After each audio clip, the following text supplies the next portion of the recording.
arti seperti yang pertama ya, jadwal khotbah minggu seperti di paling kiri gitu ya. Jadwal khotbah minggu, minggu 1 khotbah tentang Yesus menyembuhkan orang sakit.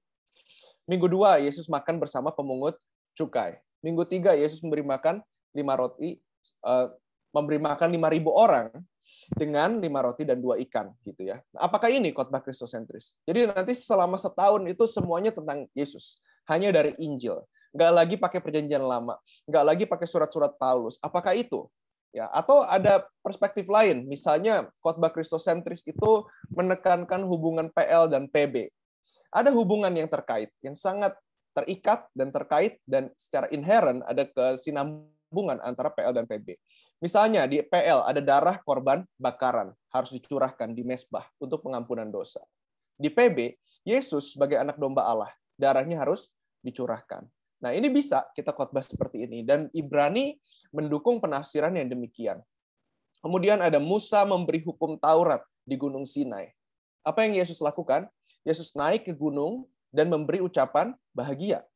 Gitu ya. Blessed are those. Berbahagialah mereka yang berbahagialah mereka yang berbahagialah mereka yang, di mana dia katakan itu? Di gunung. Nah, kalau lihat ini seperti tipologi daripada Musa. Jadi Yesus dilihat sebagai Musa yang baru. Kalau Anda baca buku teologi PB, motif New Exodus, keluaran baru, atau the New Moses, Yesus sebagai Musa yang baru, itu satu motif yang kita bisa lihat dalam Injil. Atau contoh lain ketika berkhotbah kristosentris mengenai hubungan PL dan PB. Adam gagal dalam pencobaan. Yesus yang adalah Adam yang kedua, kata Roma pasal 5, menang atas pencobaan. Adam face to face bersama dengan iblis di Taman Eden dan dia kalah.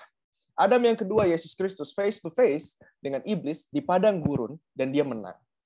Maka oleh karena satu dosa Adam yang pertama, semua manusia jatuh dalam dosa, dan karena kebenaran Adam yang kedua, semua manusia menjadi benar bagi mereka yang percaya kepada Kristus. Nah, ini salah satu cara untuk kita khotbah kristosentris, berpusat kepada Kristus. Jadi kalau contoh yang pertama saya kira kurang tepat ya. Nah, jadi masa semua hanya dari Injil aja gitu ya, nggak tepat. Nah, kalau contoh kedua bisa kita belajar khotbah mengenai hubungan PL dan PB, khotbah-khotbah yang tipologi sistemnya atau alegori sekalipun bisa. Tetapi saya punya satu tawaran teologi bagi kalian mengenai sesuatu yang lebih luas. Bahwa memang khotbah kristosentris yang berpusat pada Kristus itu dalam arti sempit berarti berkhotbah di mimbar dengan berpusat pada Kristus. Tapi saya mau propose kepada kalian, kita nggak boleh terbatas sama arti yang sempit. Kita harus masuk juga kepada arti luas. Bahwa khotbah kristosentris adalah upaya aktif dari orang percaya untuk memproklamasikan ketuhanan Kristus di seluruh ranah kehidupan. Jadi dimanapun kita berada, tidak terbatas di mimbar. Kristus adalah Tuhan. Nggak cuma atas mimbar tempat Anda melayani, nggak cuma atas gereja tempat Anda melayani, tapi atas seluruh desa, seluruh kota, seluruh nation, seluruh bangsa, seluruh negara, dimanapun, seluruh semesta. Kristus adalah Tuhan atas semesta. Dan itu yang kita sedang berupayakan untuk selalu kita itu bisa memproklamasikan itu. Ya saya kira di sini nggak semuanya teologi mungkin ya. Mungkin ada juga anak musik.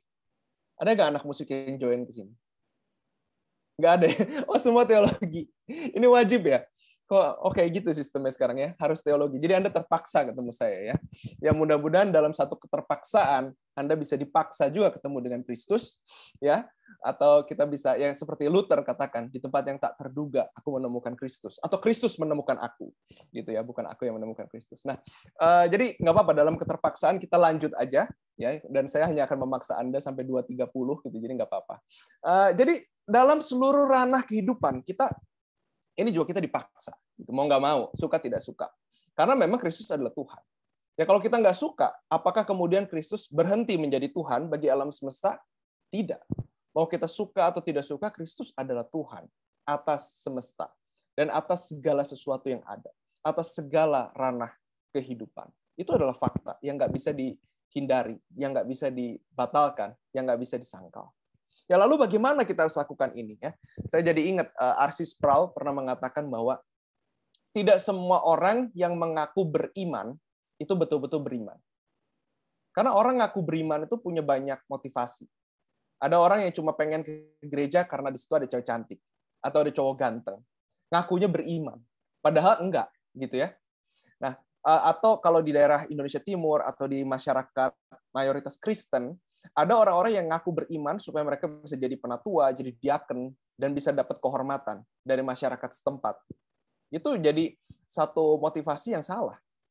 Tapi kalau dibalik, orang yang beriman, dia pasti mengakui Kristus adalah Tuhan. Pasti. Jadi nggak semua orang yang mengaku Kristus adalah Tuhan adalah orang yang sungguh-sungguh beriman. Tapi orang yang punya iman dalam hatinya, ada dorongan yang kuat dalam hatinya untuk selalu secara aktif memproklamasikan bahwa Yesus Kristus adalah Tuhan. Baik itu di gereja, baik itu di pekerjaan, baik itu di keluarga, baik itu dimanapun. Ada dorongan dari hati kita yang paling dalam untuk kita lihat nama Yesus itu dimuliakan. Baik itu dari politik sekalipun, dari segala ranah kehidupan. Nah, kita baca Alkitab dulu ya. Dari Yohanes 1 ayat 1 sampai 4, kemudian 10, 14, 18. Kita lompat-lompat. Yohanes 1 ayat 1. Pada mulanya adalah firman. Firman itu bersama-sama dengan Allah, dan firman itu adalah Allah. Ia pada mulanya bersama-sama dengan Allah. Segala sesuatu dijadikan oleh Dia, dan tanpa Dia tidak ada sesuatu pun yang telah jadi dari segala sesuatu yang telah dijadikan. Dalam Dia ada hidup, dan hidup itu adalah terang manusia. Ayat 10. Ia telah ada di dalam dunia, dan dunia dijadikan olehnya. Tetapi dunia tidak mengenalnya. Ia datang kepada milik kepunyaannya, tetapi orang-orang kepunyaannya itu tidak menerimanya. Tetapi semua orang yang menerimanya diberinya kuasa, supaya menjadi anak-anak Allah, yaitu mereka yang percaya dalam namanya. Orang-orang yang diperanakan bukan dari darah atau dari daging, bukan pula secara jasmani oleh keinginan seorang laki-laki, melainkan dari Allah. Firman itu telah menjadi manusia dan diam di antara kita. Dan kita telah melihat kemuliaannya, yaitu kemuliaan yang diberikan kepadanya sebagai anak tunggal Bapa, penuh kasih karunia dan kebenaran. Ayat 18. Tidak seorang pun yang pernah melihat Allah, tetapi anak tunggal Allah yang ada di pangkuan Bapa, Dia yang menyatakannya. Ya, demikianlah firman Tuhan. Berbahagialah setiap orang yang mendengar dan melakukannya. Ya, teman-teman, di salah satu kelas sistematik teologi, saya tanya kepada mahasiswa, siapa Yesus Kristus? Jawabannya mulai macam-macam. Ada yang bilang anak Allah. Ada yang bilang Allah. Loh, anak Allah atau Allah? Yang mana? Anak Allah itu Allah atau bukan? Lalu di bagian lain dari kitab suci dikatakan dia adalah anak manusia. Nah, anak manusia adalah panggilan yang paling sering digunakan oleh Yesus untuk menyebut dirinya sendiri. Anak manusia. Kalau dia anak manusia, apakah dia anak Allah? Apakah dia juga Allah? Berdebat. Dan ada salah satu anak yang akhirnya mengatakan bahwa Yesus itu penebus, tapi bukan pencipta. Nah, ini ada tendensi. Ada tendensi yang kuat dari antara orang-orang Kristen yang melihat Yesus sebagai penebus, tapi bukan pencipta. Makanya ketika mereka ngomong memberitakan Injil, yang mereka maksud adalah memberitakan bahwa Yesus adalah penebus. Tapi tidak sampai kepada Yesus adalah pencipta. Yesus adalah Allah. Yesus adalah satu dalam ketritunggalan. Nggak sampai kepada hal itu. Nggak sampai kepada memuliakan Kristus dalam segala ranah kehidupan. Nggak sampai. Kenapa? Karena paradigma mereka adalah Kristus penebus. Hubungannya dengan keselamatan. Bukan pencipta segala semesta. Nggak ada hubungan antara Yesus Kristus dengan alam semesta. Nggak ada hubungan Yesus Kristus dengan politik.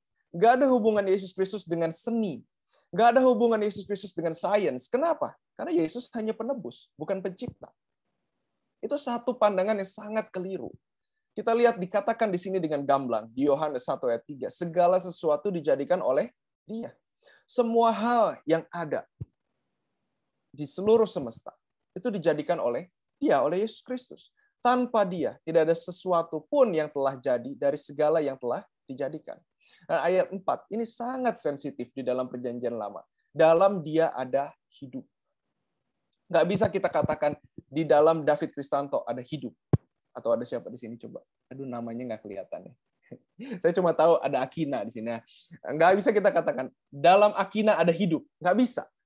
Kenapa? Karena siapa pemberi hidup? Hanya Allah. Di dalam perjanjian lama kita tahu gitu ya, di Kejadian 1 ayat 1, pada mulanya Allah menciptakan langit dan bumi, heavens and earth, gitu ya, surga dan bumi, dan segala sesuatu yang ada di dalamnya, segala kehidupan yang ada di dalamnya bersumber dari Allah. Di dalam Allah ada hidup. Tapi Yohanes katakan di dalam Yesus ada hidup. Kenapa? Sebab Yesus bukan hanya penebus, tapi dia juga adalah Allah yang memberi hidup. Nah, teman-teman, ini satu pandangan yang menarik. Kalau kalian ikutin debat mengenai aborsi di Amerika, di Eropa, di mana-mana, gitu, termasuk di Indonesia, para pakar Kristen, pemikir-pemikir Kristen, cenderung anti-aborsi. Kenapa anti-aborsi? Salah satunya adalah karena Allah adalah Allah pemberi hidup. Dia bukan Allah yang membawa kematian. Dia bukanlah Allah yang merencanakan manusia dan segala ciptaan untuk mati. Tapi dia adalah Allah yang memberi hidup. Yang merencanakan segala kehidupan di dunia bisa flourish, bisa berkembang. Maka ketika orang itu pro-aborsi, maka dia nggak pro-kehidupan. Dia nggak pro-life. Maka di situ nggak bisa sesuai dengan pemikiran Kristen.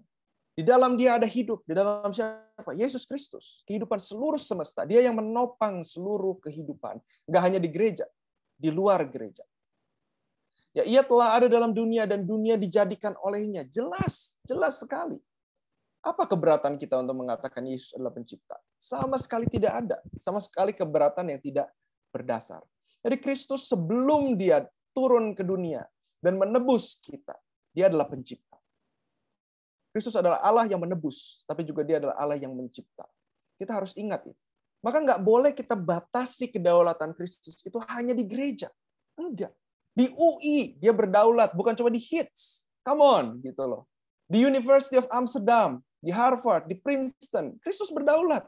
Bukan cuma di HITS, bukan cuma di STT Setia, STT Petamburan, STT apa lagi gitu ya. Bukan cuma di Kemenag, tapi di Kementerian Dalam Negeri, ya, Kementerian Luar Negeri, terutama apa yang paling dianggap milik setan, apa ya, mungkin politik gitu ya, itu dianggap milik setan. Enggak, politik itu milik Kristus. Dia adalah Tuhan atas politik.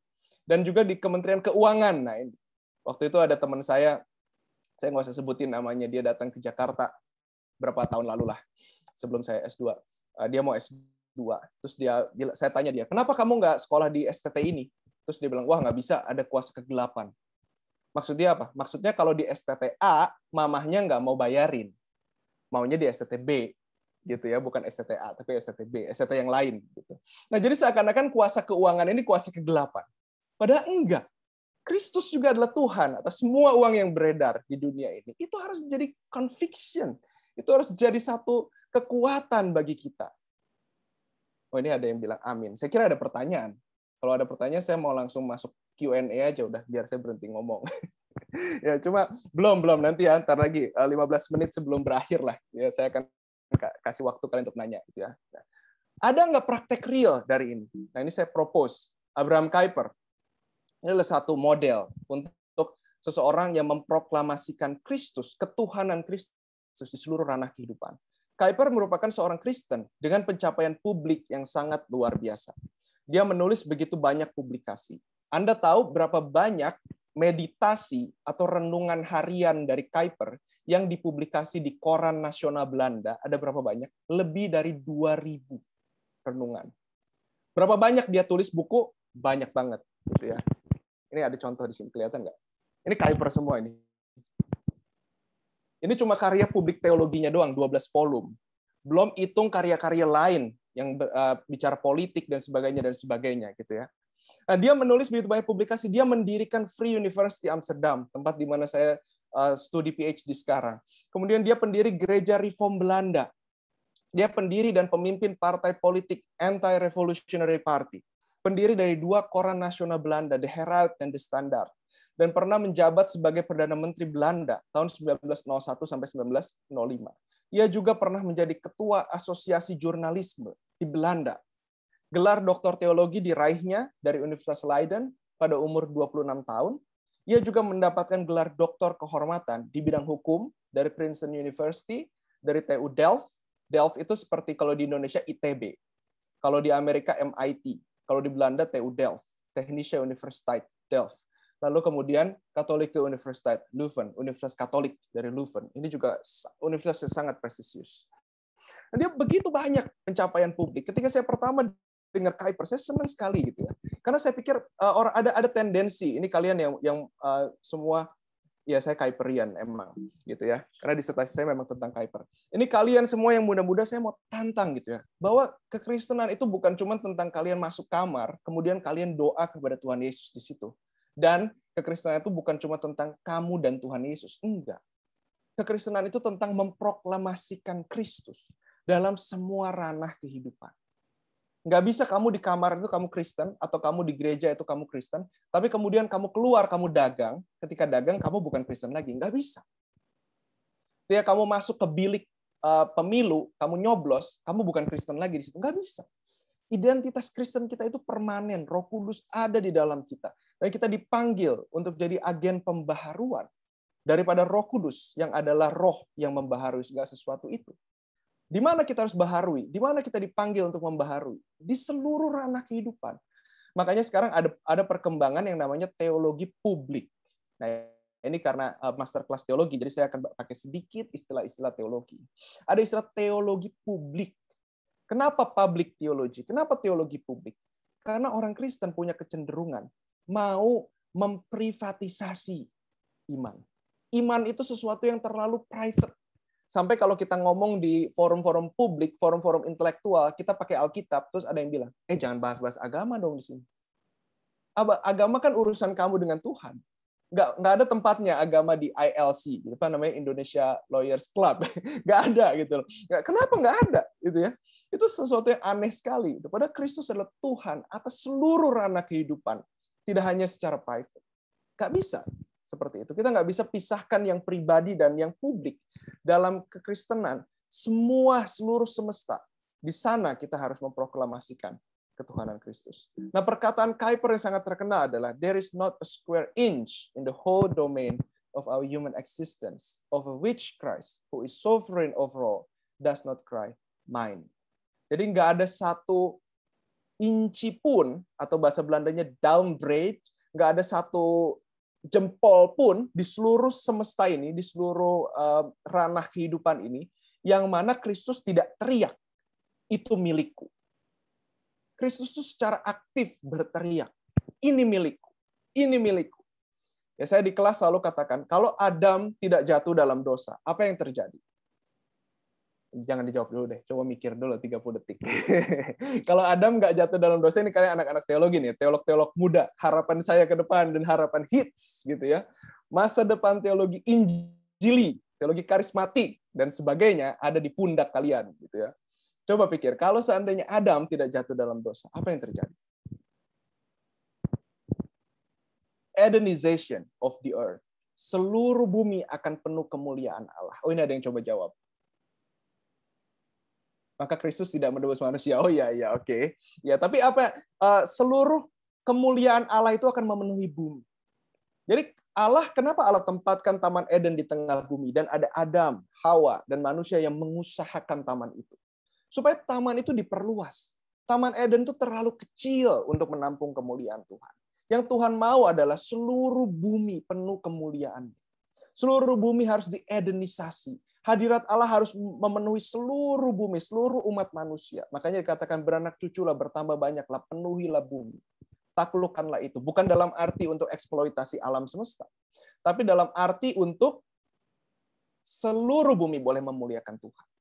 Dan akhirnya di dalam Yesus Kristus, sekalipun Adam gagal, Adam yang pertama gagal, tapi Yesus Kristus, Adam yang kedua, dia tidak jatuh dalam dosa. Dia tidak gagal. Berhasil nggak Adam yang kedua? Untuk memenuhi bumi dengan kemuliaan Allah. Berhasil. Siapa dia Adam yang kedua? Kalau menurut Roma pasal 5. Yesus Kristus. Dia berhasil membaharui segala sesuatu. Makanya di kitab Wahyu 22 dikatakan, lihatlah, aku telah membuat segalanya baru. Itu kata Yesus Kristus. Apa itu yang baru? Langit dan bumi baru. New heavens and the new earth. Seluruh semesta akan penuh dengan kemuliaan Tuhan. Itu yang Tuhan mau. Dan itu yang kita terus upayakan. Itulah panggilan Kristen kita. Nggak ada satu ranah pun dalam hidup ini yang bukan milik Kristus. Nah, ini pandangan Kuiper mengenai sphere sovereignty. Jadi Allah Kristus itu berdaulat secara penuh, secara absolut atas seluruh ranah kehidupan. Maka Allah adalah yang absolut. Ya. Dan kemudian Allah bertahta di mana aja? Di gereja. di keluarga, family. Di mana? Di ekonomi, di school, di sekolah, state, di pemerintahan. Dan banyak lagi sebenarnya. Ini nggak habis ya, tapi ada banyak ranah-ranah yang lain. Ada ranah sains, ada ranah seni, ada ranah apa lagi yang nggak ditulis di sini. Masyarakat, society, gitu ya. Civil society, gitu kan. Ada ranah apa lagi? Banyak. Seluruh ranah di kehidupan ini milik Allah, milik Kristus. Jadi dalam konteks sphere sovereignty ini, karena kekuasaan yang absolut itu hanya milik Kristus, ya, maka kita nggak boleh mengatakan bahwa hidup saya dipimpin sama keuangan. Nggak boleh. Karena kekuasaan yang absolut itu bukan punya ekonomi, itu punya Kristus. Nggak boleh sekolah itu mendefinisikan identitas kita. Siapa di sini yang suka nilainya jelek? C terus, D terus, E terus. Saya juga bingung kenapa langganan gitu ya. Kalau Anda di kelas saya, nah ini ada beberapa yang ada di kelas saya. Ada di kelas saya, pokoknya ikutin aja, bikin aja tugasnya, jangan absen. Kalau kamu jawabnya ngaco, saya kasih C, tapi kamu lulus. Udah gitu aja. Biar sama-sama tahu gitu ya. Nah, pokoknya nggak usah terlalu khawatir. Tapi ada orang ya yang dia memang sangat suka pingin masuk Harvard, pingin masuk Yale, terus berjuang bertahun-tahun. Seakan-akan sekolah itu mendefinisikan identitasnya. Nggak boleh. Karena kedaulatan absolut itu bukan milik sekolah, itu milik Kristus. Nah, Kristus yang punya kedaulatan absolut, dia memberikan, mendistribusikan kedaulatan itu kepada banyak ranah kehidupan secara relatif. Maka di gereja, siapa yang berotoritas di gereja? Ada gembala sidang, ada diaken, ada penatua. Ya, ada kalau bahasa sekarang gaulnya apa? Ada pester gitu ya. Ada pester kece, ada pester ganteng, ada pester gram, ada pester cantik, apalah terserah. Tapi intinya di gereja yang punya kedaulatan siapa? Ada pemimpin gereja. Jemaat punya kedaulatan ya punya juga dalam batasan tertentu. Misalnya mau pilih pester baru, mau pilih kepemimpinan, church leadership bisa kan.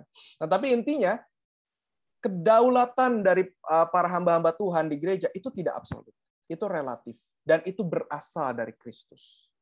Di keluarga, Kristus juga memberikan, mendistribusikan kedaulatannya. Sehingga keluarga itu punya kedaulatan yang relatif. Siapa yang berdaulat di keluarga? Di keluarga Anda siapa yang berdaulat? Ada ayah, ada ibu, orang tua terutama, gitu ya. Jadi orang tua punya kedaulatan untuk mendidik anak, punya otoritas. Tapi otoritas orang tua itu tidak mutlak. Makanya nggak bisa orang tua itu abuse anaknya, lalu orang tua itu paksa untuk anaknya itu hidup bagi kemuliaan orang tua, bukan bagi kemuliaan Tuhan. Nggak bisa. Karena bukan orang tua yang punya otoritas yang absolut, tapi Kristus. Kristus yang punya otoritas absolut atau kedaulatan absolut mendistribusikan, mempercayakan anak-anak ke dalam tangan orang tua.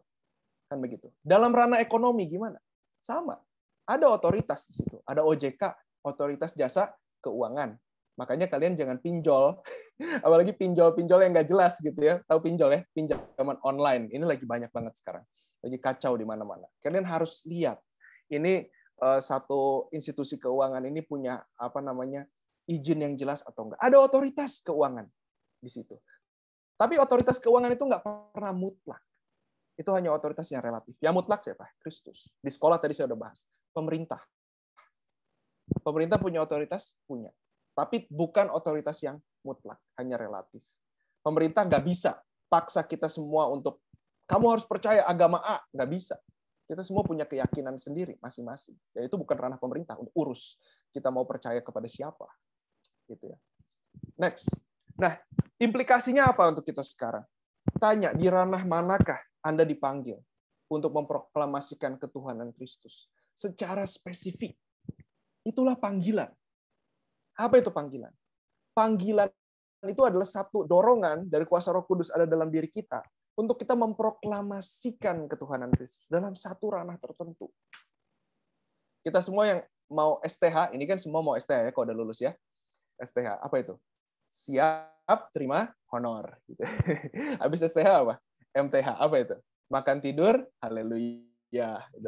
Nah, jadi gitu kan. Nah, itu teologi ini mau apa sih? Ini kan sebenarnya teologi ini ilmu ngelamun juga, saya suka bilang gitu ya. Karena kalian harus banyak baca, habis itu ngelamun, mikir itu. Maksudnya refleksi gitu ya. Nah, kalian dipanggil di ranah apa? Ya terutama ranah gereja gitu ya, untuk kalian khotbah. Terus di ranah apa ya? Nanti siapa tahu dari kalian muncul teolog-teolog muda Indonesia gitu ya. Bisa jadi teolog di HITS, teolog di STT lain, atau di universitas lain, atau di luar negeri, terserah gitu ya, mau di mana aja. Di akademia berarti kan, di di pendidikan tinggi, kalian memproklamasikan ketuhanan Kristus. Di mana? Kalian harus tanya. Ada nggak yang Tuhan panggil kalian untuk memproklamasikan ketuhanannya di ranah ekonomi? Kalau itu ya kalian harus belajar mungkin accounting, mungkin kalian harus buka usaha, mungkin apa yang kalian bisa lakukan. Nah, mengenai panggilan kita harus pikirkan. Kenapa? Karena sekarang ini ada orang-orang yang lakukan pekerjaan itu 3 sekaligus. Dia mahasiswa, dia youth pastor, dia grab bike. Panggilannya mana? Itu jadi pertanyaan. Susah. Orang zaman dulu, zaman Luther gampang aja ngomong panggilan gitu ya. Ya karena orang zaman dulu petani ya petani terus, kaisar ya kaisar terus, pangeran ya pangeran terus, imam ya imam terus. Zaman Martin Luther abad 16 gitu ya. Kalau mau tahu tentang Luther, masuk kelas SGU, Sejarah Gereja Umum gitu. Nanti saya ngajar. Ya. Nah, itu Luther itu dia kayak gitu karena memang cuma satu. Tapi sekarang teman-teman, orang kerja 3 kerjaan sekaligus. Panggilannya yang mana? Susah. Terus ada orang namanya Arvin Gao, Dr. Arvin Gao, dia bilang, di Amerika orang rata-rata pindah kerja dalam hidup 5 kali. Bayangin, 5 kali pindah kerja dalam hidup. Panggilannya yang mana? Anda sekarang nanti setelah STH, Anda mau kerja di mana? Apakah semua pasti jadi pendeta? Oke, taruhlah Anda jadi pendeta. Apakah pasti Anda di gereja itu terus? Sampai nanti Tuhan panggil, sampai 50 tahun kemudian, 40 tahun kemudian, apa pasti? Atau jangan-jangan setelah pastor kemudian pindah jadi pengusaha? Kita nggak tahu. Gitu ya. Nah, ini satu pergumulan yang harus kita sama-sama gumuli di masterclass ini untuk kalian bisa master teologi. Gitu ya. Kita harus gumuli, gimana caranya? Kita harus tanya tiap hari dalam hidup kita. Bagaimana saya harus memproklamasikan ketuhanan Kristus di ranah kehidupan yang Tuhan percayakan. Nah, kemudian kedua, hati-hati ranah ekonomi. Ranah ekonomi itu seperti gurita. Satu ranah yang makan ranah-ranah lain. Gitu ya. Karena alasan ekonomi, keluarga hancur. Padahal harusnya udah beda ranah. Keluarga ya keluarga dong. Ekonomi ya ekonomi. Kalau kalian di luar, di tempat pekerjaan kalian, berantem abis-abisan, bukan berarti Anda pulang ke rumah, kemudian orang tua kalian marahin. Atau istri atau suami kalian marahin. Udah beda ranah. Gitu. Keluarga ya keluarga, ekonomi ya ekonomi.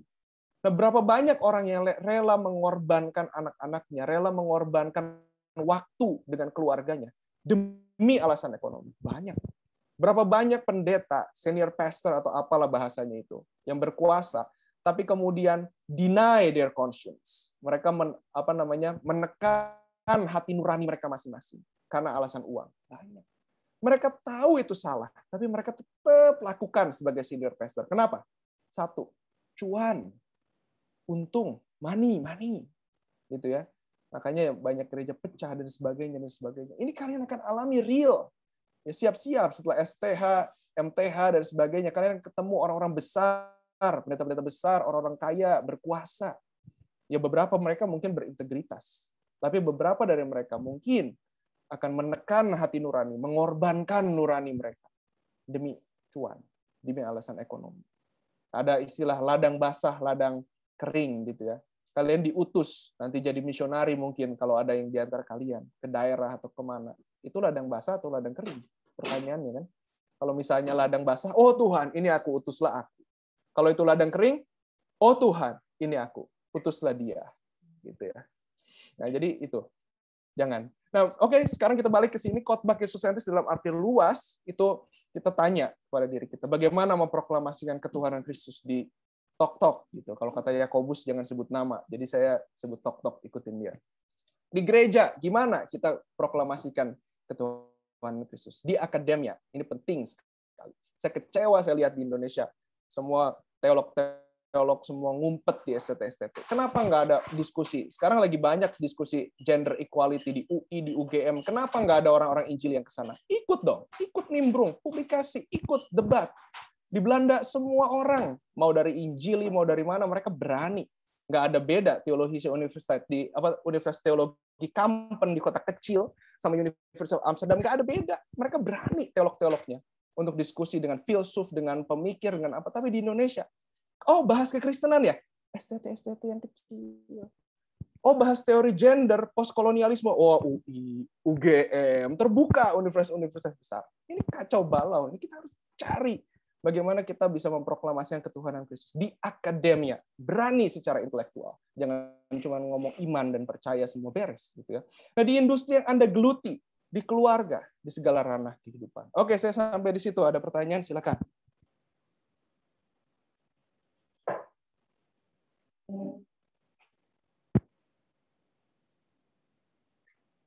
Apa saya terlalu cepat ya?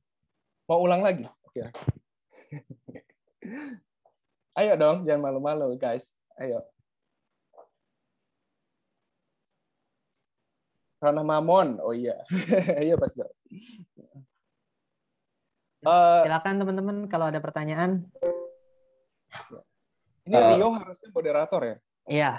Oh, oke. Sorry. Tadi saya nggak mulai di awal karena saya tunggu kamu. Saya pikir ada moderator. Iya, tadi aku di main room ngurusin yang lain soalnya. Oke. Ya, sorry. Jeffrey ya mau tanya. Iya, Pastor.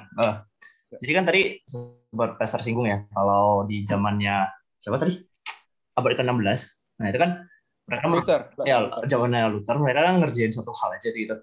Fokusnya di satu hal. Kalau kita maksudnya gini loh, kita kan nggak bisa apa ya? Nggak bisa memungkiri kenyataan zaman sekarang gitu. Cari uang susah, hidup susah. Kalau orang yang mau memenuhi panggilannya tapi tanpa bekerja kan lumayan susah juga sebenarnya, Pastor ya. Ya, tadi kan kalau sempat Pastor singgung, orang yang kerja sampai 3 pekerjaan, 4 pekerjaan, ngelakuin 4 hal sekaligus. Nah, itu panggilannya apa? Nah, itu kita sebagai mahasiswa sekarang yang terpanggil di STT sekarang ini, Pastor, yang harus memenuhi kebutuhan juga dengan cara bekerja. Mungkin ada yang ngajar les, ada yang mungkin jaga kafe segala macam. Nah, itu ada tips and trick atau mungkin saran dari Pastor David nggak gimana? Misalnya ada yang sampai ngerjain 2 hal. Misalnya paginya 2-3 hal, paginya kuliah, dia sambil bisnis online juga, malamnya ngajar les juga gitu. Karena ini jujur pengalaman pribadi juga, Pastor. Iya. Gitu. Pertama, panggilan nggak boleh diartikan secara statis. Memang harus diartikan secara dinamis. Itu satu ya. Jadi itu adalah pergumulan pribadi yang sifatnya ya terus-menerus. Sekarang mungkin kehendak Tuhan bagi saya, untuk saya di Indonesia gitu ya, saya kemudian ngajar jadi dosen tamu di HITS dan bantu di LPPM HITS, tapi nggak tahu 5 tahun lagi, nggak tahu 2 tahun lagi, kita nggak tahu ke depan. Jadi panggilan itu dinamis, makanya saya selalu katakan, tanya hari demi hari ketika kalian berdoa, bagaimana saya bisa memproklamasikan ketuhanan Kristus di kehidupan saya hari ini, itu harus ditanya.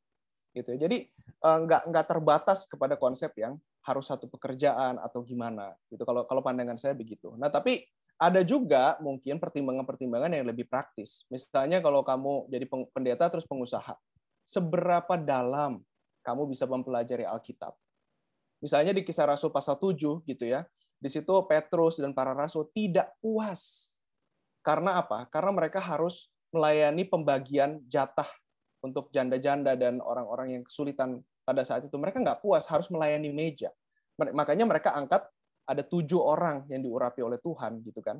Nah, salah satunya Stefanus, untuk ngurusin masalah meja, masalah dapur, gitu. Nah, mereka fokus ke Alkitab. Nah, itu bisa jadi pertimbangan. Jadi maksud saya dinamis, semuanya harus dipikirin. Mau 1 pekerjaan, 2 pekerjaan, 3 pekerjaan.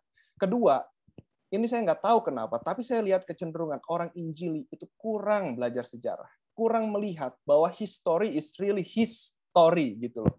Jadi history itu memang tangan Tuhan itu di situ.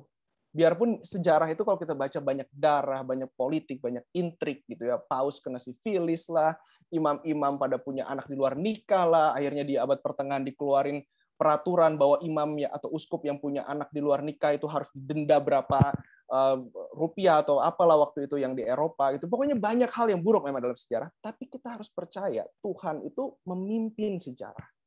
Kita harus percaya akhir dari sejarah adalah langit dan bumi baru, di mana Kristus mengatakan, lihat, aku telah membuat segalanya, the new heavens and the new earth, segalanya baru. Jadi Pertama, kamu harus lihat panggilan itu secara dinamis, ya, itu pergumulan kamu dengan Tuhan, jangan statis. Kedua, percayalah ada providensi Allah. Nah, ini vocabulary teologi lagi. Mungkin kalian nggak familiar ya. Kalau kalian yang dari tradisi reform, begitu dengar providensi langsung tahu bahwa Allah itu dari tangannya yang tidak kelihatan, dia memimpin kalian. Entah itu mau hal yang pahit, mau hal yang manis, dalam hal apapun, Allah tuh mimpin kalian. Jadi kalian percayalah ada pimpinan Tuhan. Oke? I hope that helps gitu ya untuk Jeffrey. Tapi thank you untuk pertanyaannya. Noted. Iya. Thank you, Pastor. Ya, you're welcome. Ada pertanyaan lagi ya, Stephen. Tips-tips batasan-batasan dalam mempublikasikan iman kita di masyarakat. Saya setuju. Ya, jadi UU ITE dan sebagainya. Nah, kalau kalian memang takut, misalnya ngomong itu ya harus hati-hati juga. Tapi ada cara. Salah satunya adalah kalian ikut research group hari Kamis bareng LPPM Hits gitu ya. Kita akan bantu kalian itu bukan cuma koar-koar di sosmed, tapi publikasi jurnal ilmiah. Karena jurnal ilmiah itu kaidah-kaidah cara kritiknya udah jelas. Bagaimana kalian mengkritik secara ilmiah. Nah, kalian belajar di sekolah teologi, itu bukan kalian belajar membeo, ikutin dosen, bukan. Tapi ketika kalian setuju sama dosen, kalian jelasin secara teologis, setujunya kenapa. Kalian nggak setuju, kalian jelasin secara teologis, secara ilmiah. Kenapa nggak setuju? Jadi jangan ketika nggak setuju langsung loncat marah gitu ya, atau ketika setuju langsung ya udah membeo aja, take it for granted. Enggak. Gitu. Nah ini kaidah-kaidah ilmiah itu akan memampukan kalian untuk bisa protes dengan cara yang tepat. Saya kira gitu. Jadi untuk kalian sekarang belajar dengan baik, publikasi, kritik dengan cara kaidah ilmiah yang benar. Oke, yang ketiga, Akina. Berarti kita perlu paham, Stephen anyway, thank you. Akina, berarti kita perlu paham season dan priority kita ya, Kak. Mungkin di season ini kita masih perlu kerja. Ya, oke, bisa. Ya, jadi orang banyak, makanya sekarang saham influencer banyak ngomong tentang financial freedom, gitu ya. Jadi financial freedom, ayo kamu dari sekarang investasi, kamu dari sekarang gitu ya. Belajar trading, belajar analisa saham fundamental, hitung PBV, PER, EBITDA, dan sebagainya. Makanya banyak. Tapi saya juga rada menyayangkan orang-orang yang ngomong tentang financial freedom ini. Kita harus tahu, kerja, work, itu sesuatu yang ditetapkan Allah dari awal penciptaan. Jadi it is within the creation ordinance. Jadi dari keteraturan ciptaan, pertama Allah menciptakan segala sesuatu, dan setelah dia selesai, dia beristirahat di hari ke-7, ada sabat, ada keadaan harmonis antara Allah, manusia, dan semesta, di situ pun sudah ada kerja. Sebelum dosa masuk ke dalam dunia. Jadi kerja itu bukan cuma sesuatu yang necessary, ya karena gue lagi butuh duit, makanya gue kerja. Sebenarnya bukan keadaan ideal. Saya nggak setuju sama pandangan itu. Itu pandangan Calvert, saya nggak setuju. Saya lebih setuju bahwa kerja ketika kita cari uang pun, itu kita bisa muliakan Allah di situ. Jadi jangan bedakan ini panggilan, ini kerja cari duit. Kalian harus bisa lihat dua-duanya memang cara untuk memenuhi panggilan Tuhan dalam hidup kalian. Last question, mungkin kalau ada satu lagi sebelum kita tutup. Sepertinya Gilbert ada. Ya. Silakan. Ya, jadi kan tadi kan David kan bilang, artinya teologi itu kan berdampak ke segala aspek. Ya. Salah satunya kan ekonomi. Sekarang kan memang Allah kan bersovereignty itu kan, Allah kan berdaulat. Nah, aku mau tanya gini kok, ekonomi itu kan benar-benar goalnya kan untuk bagaimana caranya memenuhi kebutuhan diri manusia itu kan. Nah, sedangkan teologi itu kan gimana membawa umat manusia itu mengagumi Allah gitu loh, berpusat kepada Allah. Nah, jadi bagaimana caranya supaya orang tuh nggak melihat bahwa ekonomi yang memperalat teologi gitu loh kok. Jadi seharusnya kan teologi teologi yang berdampak bagi ekonomi. Tapi bagaimana supaya yang benar tuh yang teologi berdampak bagi ekonomi gitu loh kok. Karena kan kayak agak paradoks gitu sih kok, lihatnya kayak di mana-mana ya ekonomi mah ya orang memenuhi kebutuhan sendiri gitu loh. Ntar kalau teologi berdampak buat ekonomi, yang ada malah ekonomi kayak memperalat teologi gitu loh kok. Jadi gimana kok? Jadi kalau sekarang memang kita lihat ekonomi berdampak sekali kepada teologi. Tapi kalau kamu lihat misalnya abad pertengahan, ceritanya beda. Abad pertengahan itu paus, uskup berkuasa sekali. Mereka tuh kayak bangsawan, punya tanah. Jadi kalau kamu jadi imam, kalau paus tuh punya seluruh Eropa gitu ya. Tapi kalau misalnya imam, uskup, mereka tuh punya tanah. Jadi mereka kayak bangsawan, levelnya tuh seperti bangsawan. Gitu. Nah jadi teologi terlalu ngerecokin ekonomi. Kalau menurut saya justru gereja ya gereja. Ekonomi ya ekonomi, nggak boleh. Nah, kalau di Indonesia apa? Misalnya politik agama. Ya, jadi ada 2 orang kandidat gitu. Yang satu agamanya sesuai sama kita, tapi kerjanya jelek. Yang satu lagi agamanya nggak sesuai, tapi kerjanya bagus. Kita akan cenderung pilih yang agamanya sama kita, biarpun kerjaannya jelek. Nah, itu kita udah nggak sesuai lagi karena ranah politik jadi dibawa-bawa agama, agamization of politik gitu, atau politicization of agama bisa juga gitu. Nah, itu jadi tiap ranah itu ada kedaulatannya masing-masing, itu kita harus tahu satu. Nah, kalaupun mau berdampak, dampaknya itu nggak boleh sampai makan ranah lain. Jadi bukan teologi memakan ranah ekonomi atau ekonomi memakan ranah teologi, tapi harusnya bagaimana 2 ini bisa berdampingan. Saran saya kamu baca ini, saya tulis dulu sebelum kita tutup karena time is tight gitu ya. Bob Houdsworth,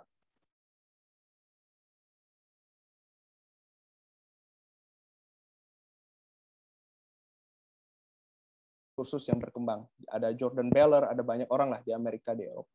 Mungkin saya jawabnya tentatif gitu aja Gilbert ya, supaya kamu makin penasaran. Ya, Tuhan berkati.